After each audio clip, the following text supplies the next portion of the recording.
really my focus is nursing because I do believe that we are a profession in crisis. And so, Catherine, what have you been witnessing over the last 2.5 or so years? It's been beyond that, but what have you been witnessing in our community? Well, it is fascinating, isn't it? Because I think it actually all goes back to working on ourselves from the inside out, right? And Yes. and just because we're a nurse, we're not exempt from that process. And so I do believe that healthcare can do better, right? As an umbrella, as an entity, as the the arena of healthcare, it can all do better. But we as individuals can do better too, as far as taking care of ourselves. I think that Yes. it's not only the patients that we take care of. I believe that we as nurses need to take better care of ourselves to begin with, because if we're not solid in who we are starting out, then it's very difficult to really be, that effective with the people that we're serving. And Yes. and from the other side too, that many people that we're serving haven't taken care of themselves, to the degree that they're bringing their best selves to the table. So we have a lot of parts and pieces that really could use some bolstering, right? And Yes. it all comes from the inside out, and that's where the craftsmanship comes from. Because it's fascinating. I grew up on a farm until I was 8, and my father had a very large working farm, and I called him. I still call him the Rube Goldberg kind of guy who could build or fix anything. And perspective is such an interesting thing, because if you if you go and sit actually at another seat at the table and look at a situation from another point of view, you gain a lot of information. And Yes. sometimes the solution is just so darn simple because you looked at it from the other side, right? And Yeah. so I've used that, and I've done a lot of renovation work in old buildings and whatnot. And so actually, a person learns a lot from that, as far as the skeleton of everything. The systems have to be working in place. It's not all about putting on the fancy shutters and that last coat of paint. It has to be solid on the inside for this building to function well. And we as people are pretty much the same. And I think that self-care, that concept, has really been commercialized over the last however many years, to be things that are really more superficial than what self-care actually is, in my opinion. Because I believe that self-care is that developing of a higher self-awareness, and that development of understanding the body mind spirit connection. I mean, when you think about it, we don't breathe ourselves, we don't make our hearts beat on our own. And so learning to work Right. with that energy that's really really operating us, and giving our bodies the best opportunities to function at its best, it takes time. It takes self-development. It takes understanding I talk to people about what I call the mind diet. How do you talk to yourself? What thoughts are you fueling yourself with?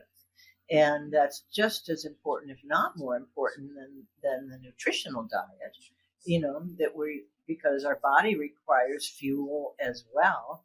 And, if you're a diesel engine, you're not going to, pull up to the regular gas tank and pump it full of regular. But it seems Right. like that's kind of like what's happening on a lot of levels, is that people don't really understand what fuel they require, or what is really going to be the most beneficial for them.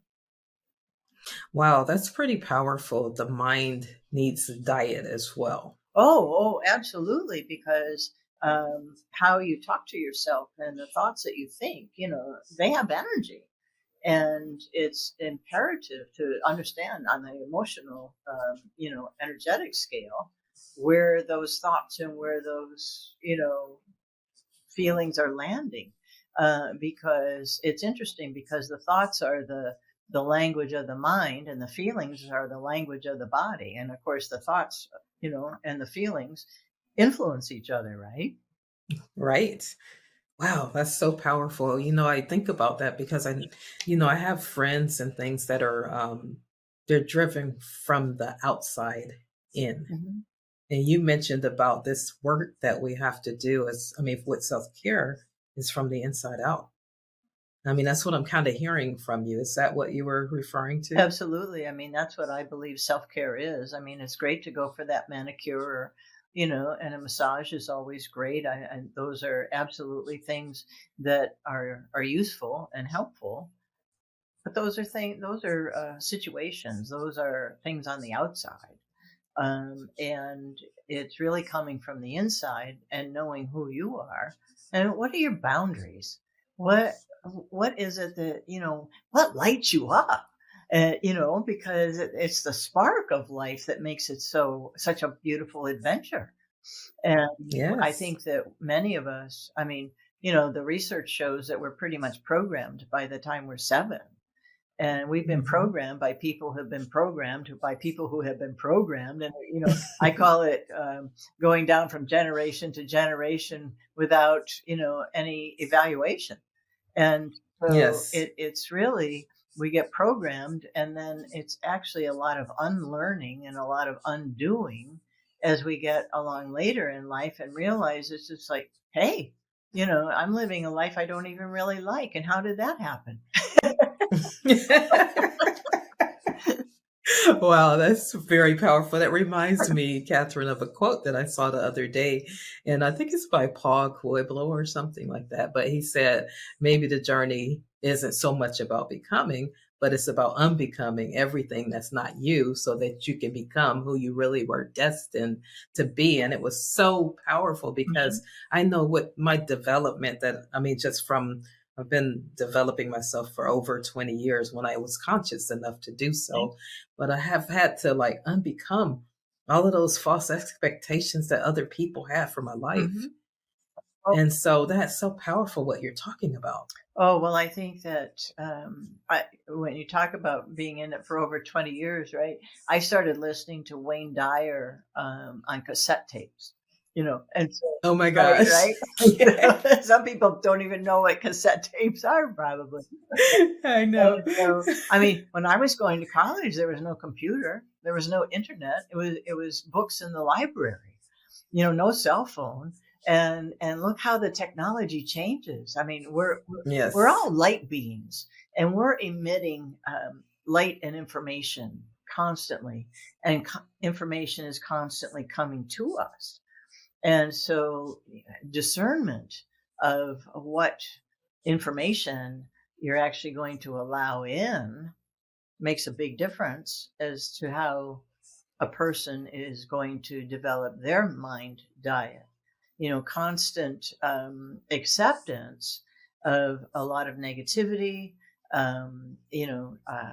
There obviously there are many things happening in the world that are not desirable.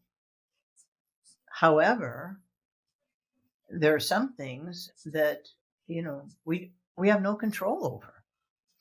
Right. And so getting involved and really investing in so many things that we have no control over is really detrimental to our own self development, because the only person that we have control over is ourselves, right?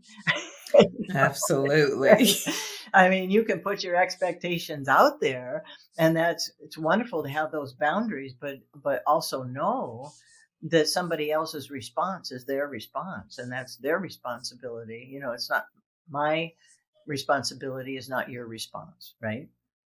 Yes, We absolutely. can, we can Wow, this is great. influence, and we can be good role models. We can operate in such a way that we do influence, and we radiate the light, and the possibilities, right? um, Yeah. but as far as actually having control over someone else, we don't. No, absolutely.